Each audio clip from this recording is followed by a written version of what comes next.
Hey everybody, we've got an extremely exciting episode today for you. We've got Bob Goff joining us, and you might not know who Bob is. Well, today you get an introduction. He is somebody who is truly larger than life, and he's somebody that I admire, not because of the words he's written, but because of the life that he's lived. And you're going to hear a little bit about that today, but he's written some incredible books. Love Does, Everybody Always, Dream Big, the list goes on, but also some of the things that he's done for the world. He's said yes to some great adventures in his life that have made a huge difference around the world. And today, you get to sit in the front row and hear about some of those. And so we're excited for you to listen, and I don't want to waste your time. But before we jump into the episode, I do want to share this.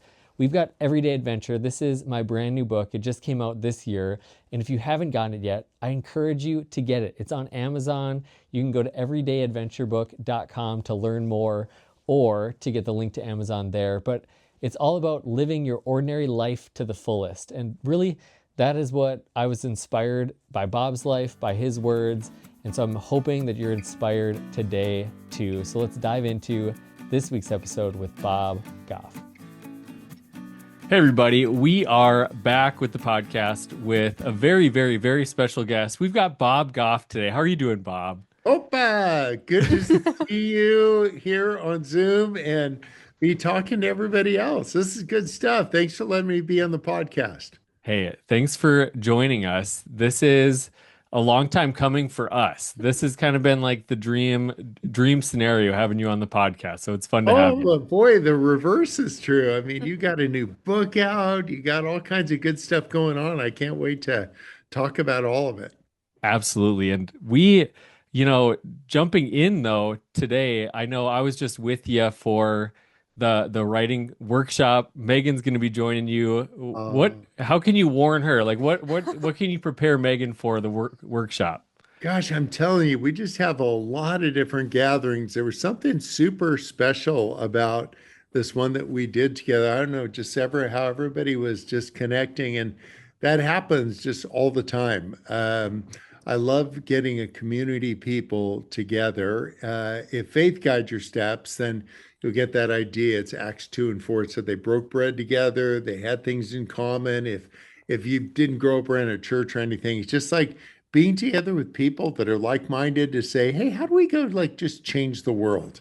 How do we make impossible things look like they're actually doable? And that's how I felt leaving. I was ready to run through a wall, and the Kool-Aid guy is how I felt leaving the Yes, retreat. the Kool-Aid guy. Oh, that's a great analogy. Yes. Well, and Bob, I've never read from the Pirates translation until you You did introduced that me to so good. Arr.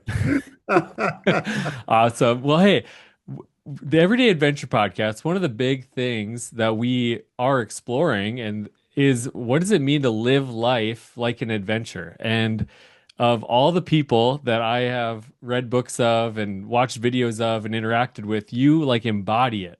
So to you, what is life as an adventure? Like, what does that even mean to you? Yeah, I think that for some people, they think of the different people in their lives and they think, well, yeah, easy for them because whatever. And they come up with some reason why it distinguishes their life from someone else's. And I imagine there's some truth to that, but not as much truth as we sometimes give it. So I would call it this kind of like strategic whimsy. So it's strategic in that you're actually planning it. Like, let's go make some stuff happen. You want to go for more than it's not just this hedonistic bender where you go from one adventure to the next adventure. There's actually a purpose behind it that you want to go share an experience with somebody. We just spent the last 3 days and we brought a boat up from Seattle way up into Canada. And it was a little lumpy. There was a storm, which made it all the better. So that idea of the planned spontaneity, so it looks really spontaneous. Oh, we just did it. But there actually it was really deliberate. Son number two, it would be a great time for he and I to share an experience together. There's an opportunity to do it. A boat needed to get moved. Neither of us knew how to do it. We thought, like, well, what a great idea. Let's just make it happen. We'll know when we get there. Oh, we rode our motorcycles from Mexico to Canada once, and we'd never been on the highway before. We bought three Harleys, and we just started. We didn't know how to change gears. But by the time we got to San Francisco, we'd figured it out. So that whole idea, it's a planned spontaneity, but you just know that's going to be not, you're not doing it so you can tell the story about it.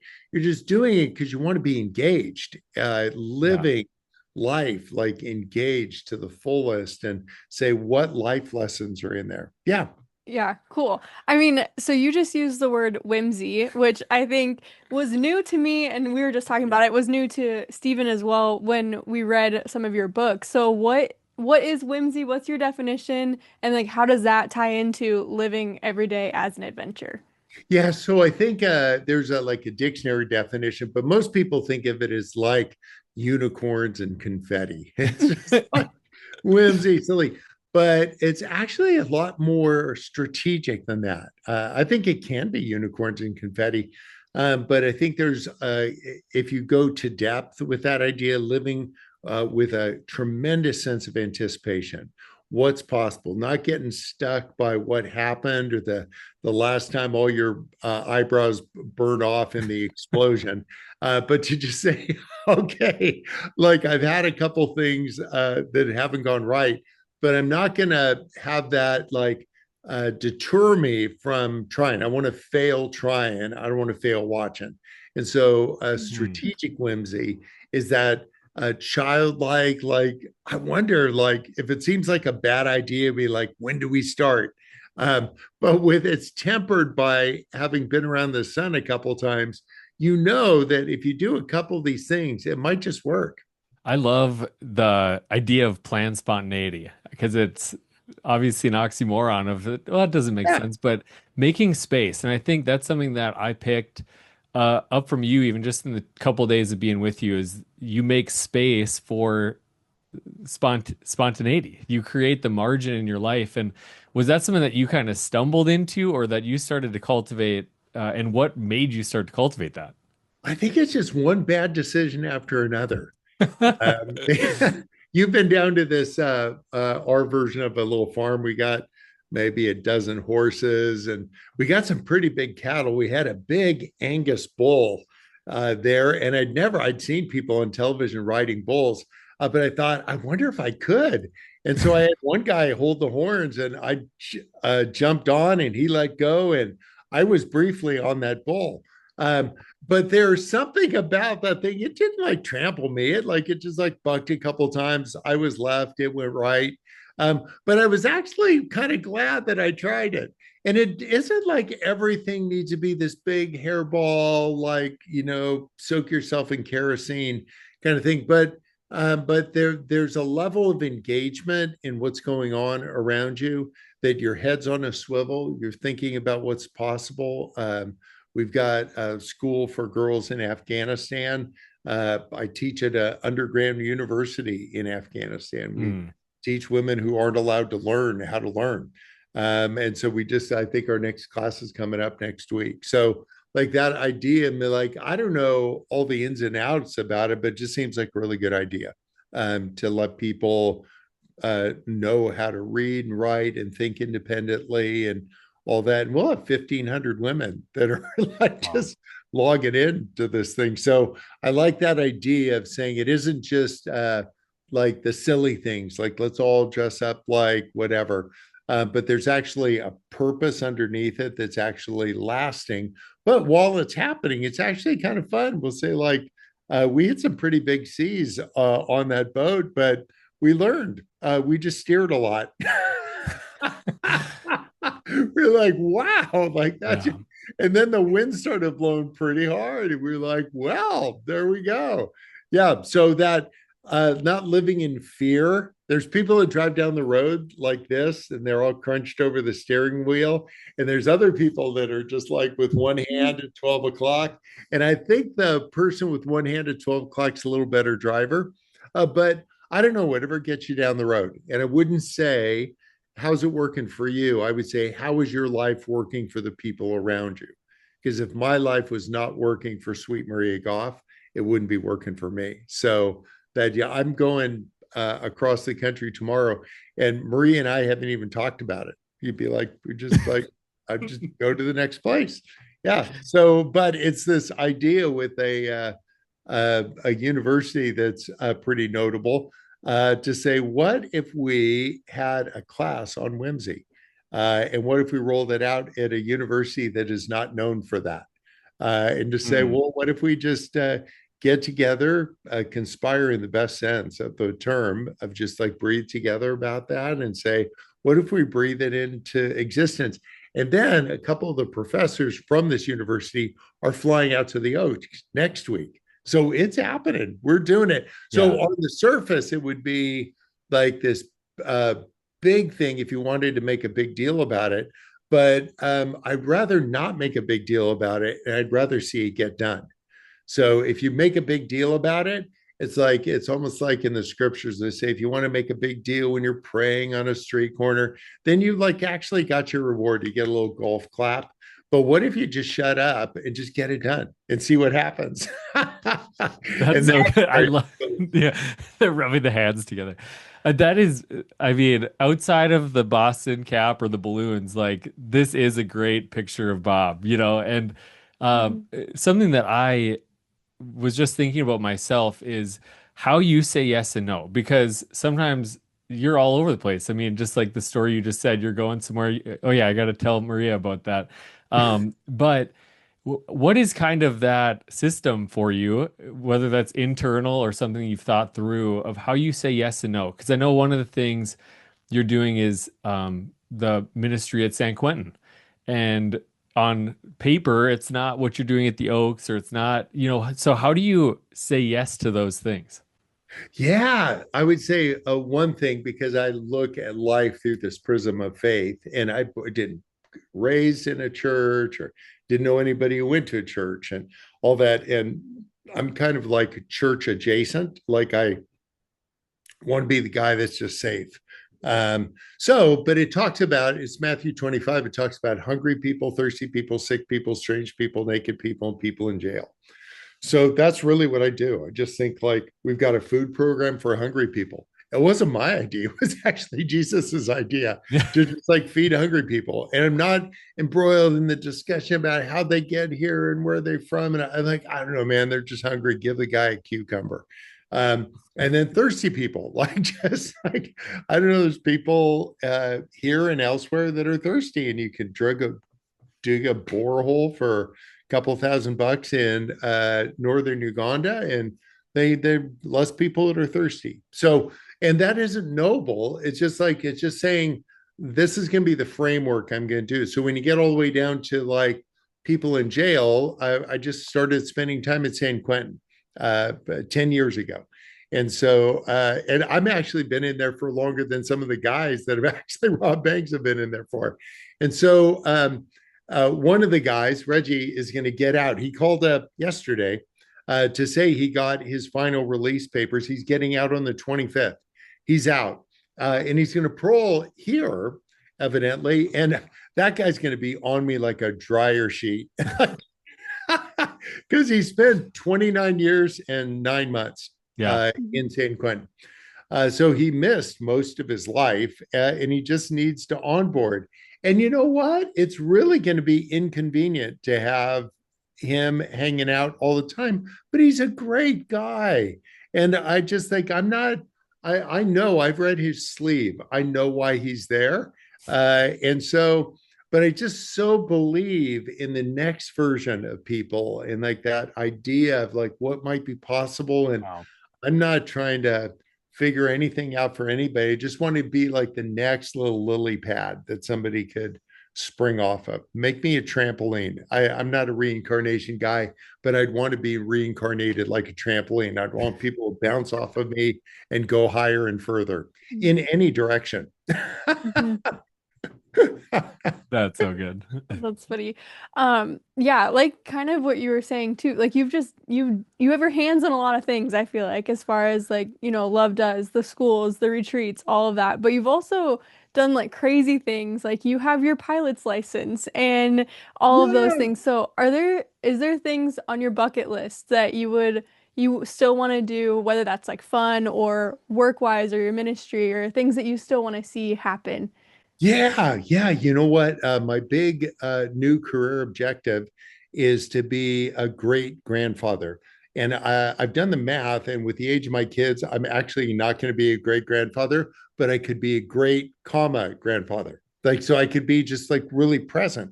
So, if for each of us, we need to decide what are you going to give for what are you going to get? And so we're constantly doing the over and under in relationships, if they're dating relationships or in your job. You're saying, what am I going to give? How much time?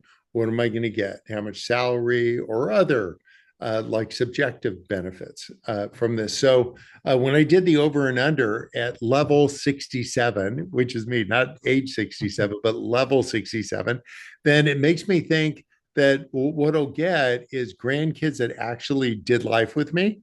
So to what's going to cost me is doing as much like speaking and running around as I have, which is really timely because I couldn't get through the TSA line anyway without going to the bathroom a couple times. So like the whole idea of being strategic about where you are. So take your age, multiply it by 365. So that's how many days you've lived. Now subtract that from 27,383. That's what you got left. So give or take. And it kind of depends on the guy driving the other car.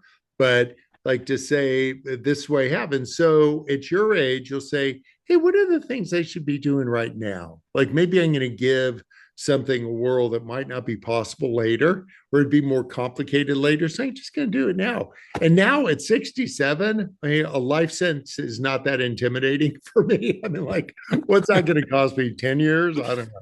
So, like, the whole idea of being strategic Yeah.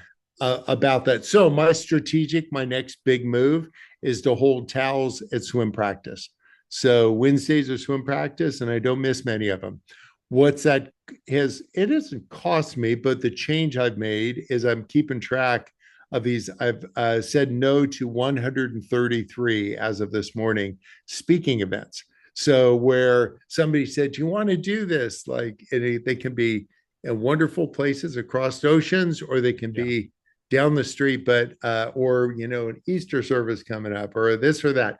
So and everything inside me is like, yes, like I'd love to do. There's not a single one of those that I haven't thought, oh, that would be blast. But if you have something that you're lifting your eyes a little bit higher to say, what would be like more lasting? What do I want to be remembered for?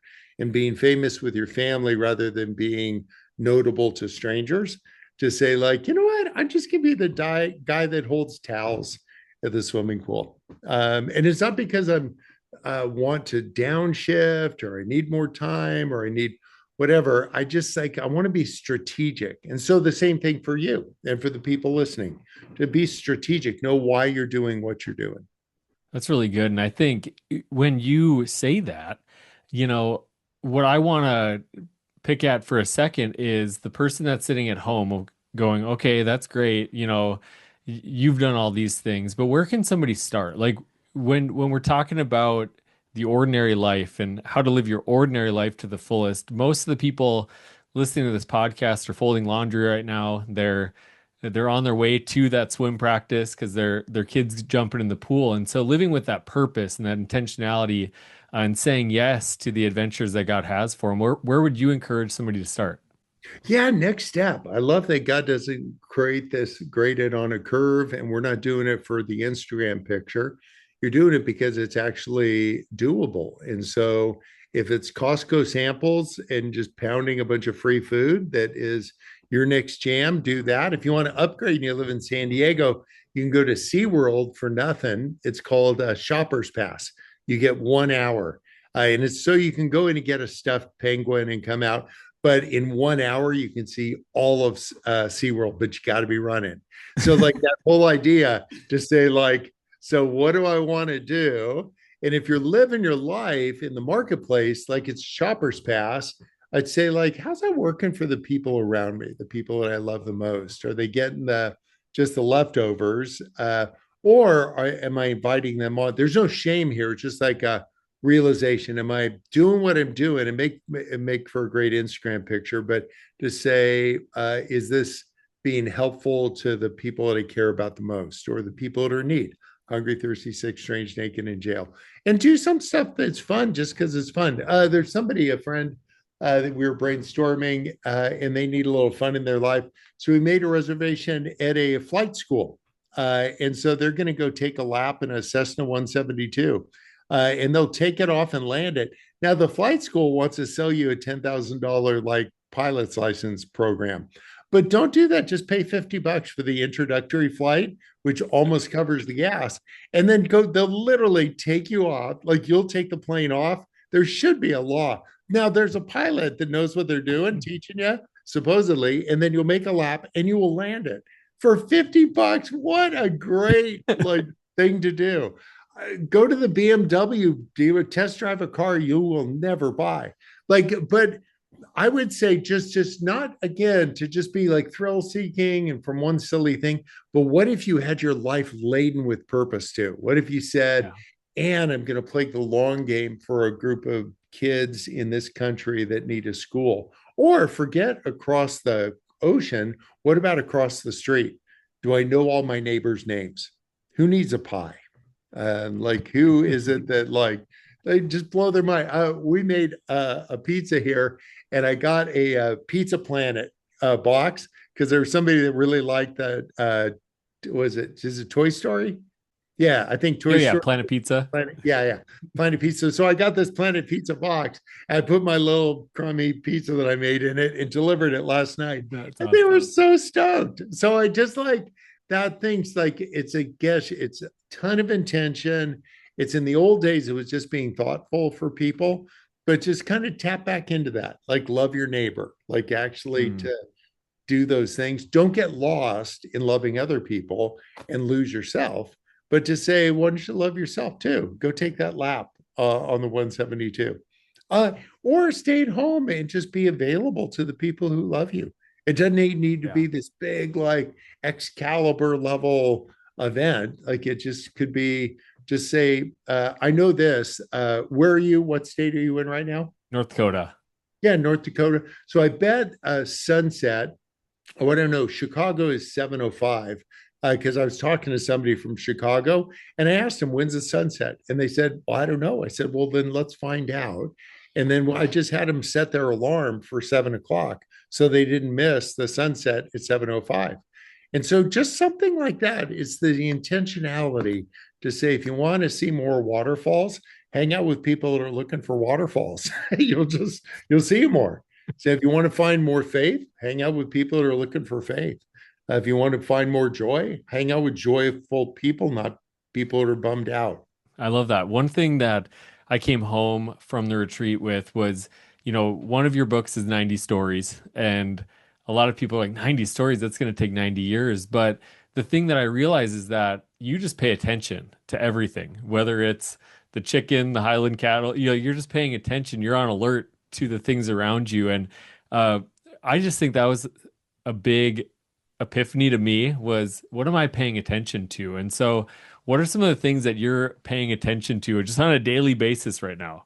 Or if you just not like have something that'll come across, like you can go live your life, or you can like find something. I was writing something about the ship of Theseus this morning.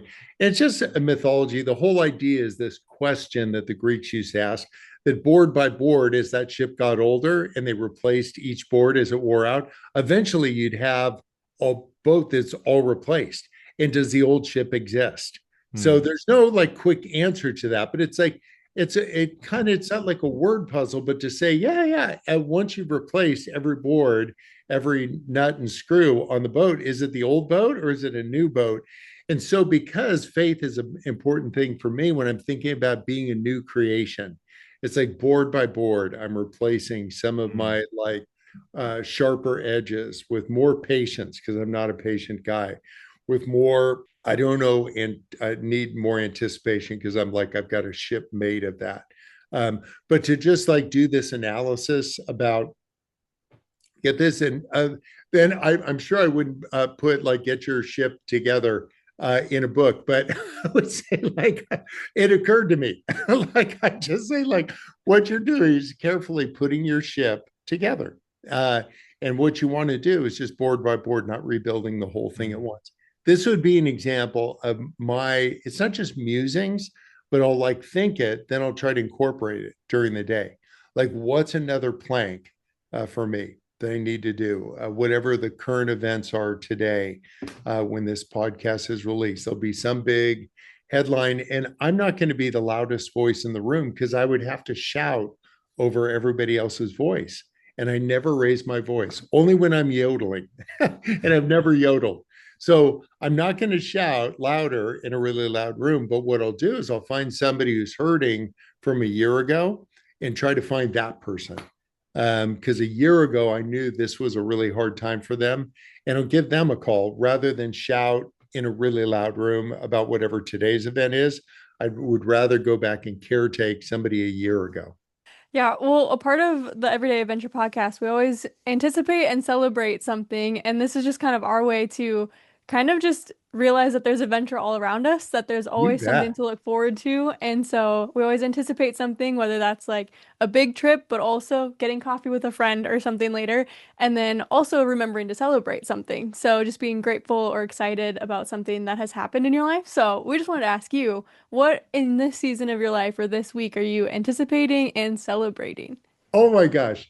Well, I'm going to anticipate getting some a lobster, like big time, on the East Coast. I'm anticipating. My mouth is watering. It's mostly butter and a little bit of lobster in it. I'm also anticipating some breakthroughs from some people. It's like it comes from Philippians 2:20. It just says to take a genuine interest in the people around you. So to actually track with the people, like I've got this, like I'm just tracking them. It isn't like organized on some matrix. I just know who are the people. We tease with tongue in cheek that we're like not a church because we're not a church, and I ain't a pastor. And so I'm not a pastor at my not a church, and yet we want to be like the best version of that early church where they broke bread together, they celebrated, they showed up. If somebody's going through a relational breakup, that would be the phone call right before this one. If somebody's just spoke at the first time they got a paid speaking event, so to celebrate with that person, to write down the anniversaries of people and events and things. I'm constantly doing that, and I'll also take note of the worst day in somebody's life, not so that I can bring them back to that point, but a year later, without tying it to what that was, I'll just send them a note to say, look how far you've come. And maybe they'll put together that, oh my goodness, this is the anniversary of the worst day of my life. But instead, like, I'm not trying to bring them back to that place. I just want them to take note. Look how far you've come. And that's how I would want my not a church from a not a pastor to operate. I just think that's great. And what would happen if the actual church with real live pastors did that? I'm not dissing anybody, but like, we don't need to rely on somebody else. We can be like that. That lights me up. I'm a man of the cloth without the cloth. Love that. Mhm. Love that. Well, one thing that we do, and this is the last thing, and we usually do this on our end, but I figured I would turn it on you. We give everybody a challenge, something that we give them 7 days to do. We want them to do something to live an adventure. I want you to come up with the challenge for the listeners today. What's one thing you're challenging them to do out of this conversation? Oh my gosh, limiting to one thing is the hard part. I'm a note taker. I'm like constantly taking notes. And the phone number for the White House, I think I told you before, it's a 202-456-1414. I don't care if you're a red hat, a blue hat, or no hat. But the presidents change, telephone numbers don't. And so I want you to call during working hours and then just say something nice. Like, even if you're like against whatever it is that's going on, it'll be good practice for you. And if you're all for whatever's going on, then there'll be good practice for you. Just being nice would be really good practice. And again, I'm not saying you're not nice, but like, I just assume everybody is nice unless they prove it otherwise. Um, but what I want you to do is not stay in what's called in psychology pre-contemplation, where you're thinking like, yeah, what a great idea, because your brain says, I just did it. When you like didn't do anything, you just agreed. So take a week and stop agreeing with anybody. If faith guides your steps, stop agreeing with Jesus. He doesn't care if you agree with him or not. I don't care if you agree with me or not. But do this, don't agree. And the only thing that's left is either to do it or not do it. And then don't just say, oh, that's great. Some dude had the phone number for the White House. Call the number. And then don't be lame and like hang up when they answer, because they will answer and they'll say White House. Like, say, like, have something to say. like I have a nice day, but don't make it up on the fly. If when people call me, I put my phone number in the back of 3 million books. I might get a phone call and people go, Bob? I'm like, yeah, it's Bob here. They're like, Bob?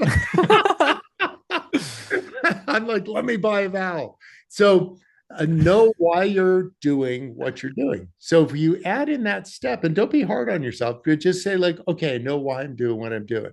Write to the president of Syria. Write to the mayor of Detroit. I don't care, but just like write to somebody where you feel like a connection. Say something encouraging. I bet you'll get a letter back.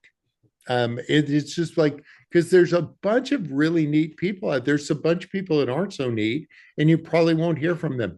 Oh, I translated Love Does into Korean and sent a case to Kim Jong-un. I'm like, it was a couple bucks in postage, but I'm like, I'm just spending my kids' inheritance anyway. So the whole idea of like, don't just stay in pre-contemplation, but like think it, do it. Do that for the next 7 days. Your life will be different. It literally will be different. But don't say anything. Just say, I'm going to either do it or not do it. And that'll be really beautiful, because we can't care about everything and we can't do everything. But what we do is we stay in this middle zone where you don't feel bad about not like recovering and rescuing baby puppy seals in Antarctica, because it makes you feel like a bad actor for not doing that. So what we do is we stay in that middle thing. And so just don't say, I'm not doing anything about the baby puppy seals in Antarctica. And like, you feel like such a bad guy. But the reality is I ain't doing anything about them. But what I am going to do is love my neighbor. And I'm not going to take my nicest neighbor. I'm going to take the prickliest neighbor, because that's like dealing with nice people. I'm pretty low hanging fruit, but I've got some prickly neighbors. Do you? Oh yeah. Yeah. Go do something nice for them, because they won't even say thanks because they're prickly, because they don't know how. Don't have an agenda, because when love has an agenda, it isn't love, it's a program. And so, like, go do that for a week. You got it.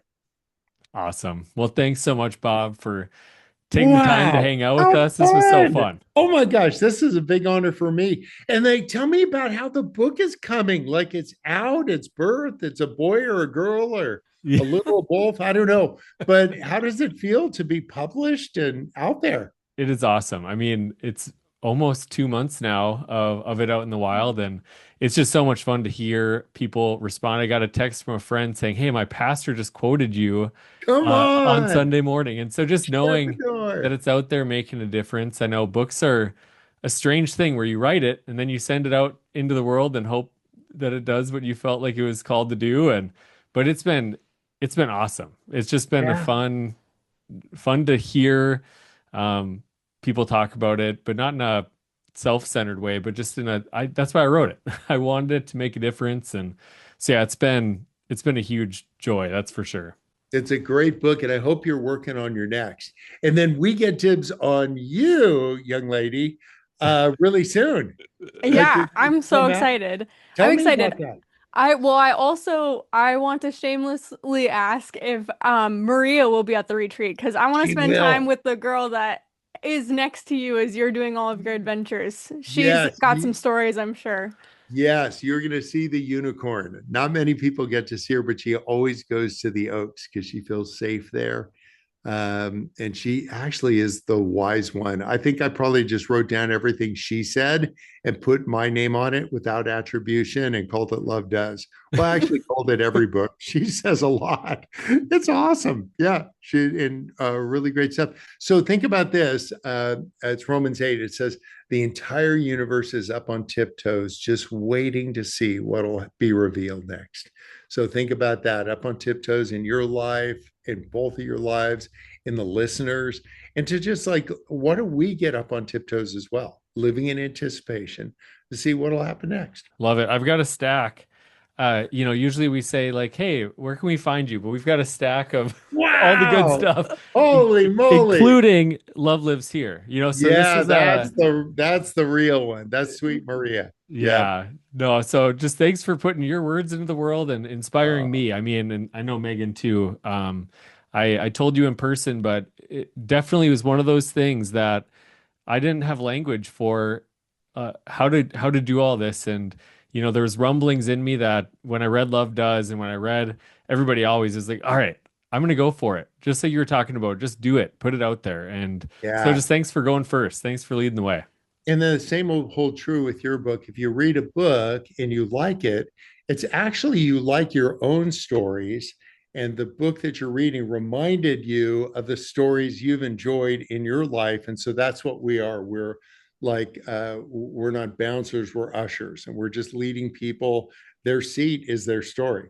And so then your coach becomes their coach, and your big failure became reminds them of their big failure. And yet the two of you can be sages. And you can say, and when that happens, I know I'm not saying this will work for you, but what I found is this boom, boom, boom. And that's the beauty of things that you guys are touching so many lives with your words. So let's get those out there. I'm the old guy. I'm supposed to be just helpful and get out of the way. So I can't wait for see what you guys have.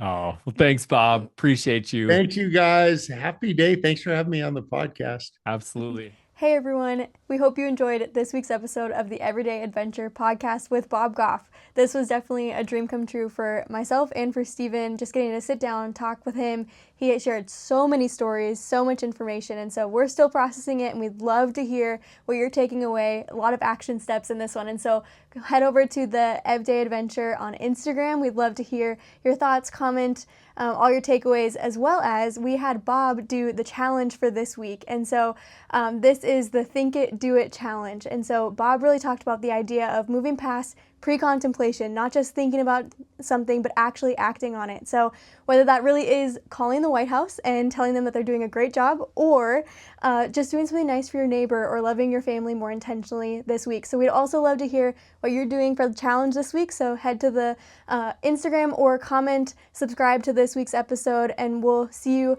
next week for another episode. And just lastly, one final plug for the Everyday Adventure book. You can get that on Amazon or at Barnes & Noble. We'd love to have you read it. Bob was a huge inspiration for this book and many of the stories that you'll find in there as well.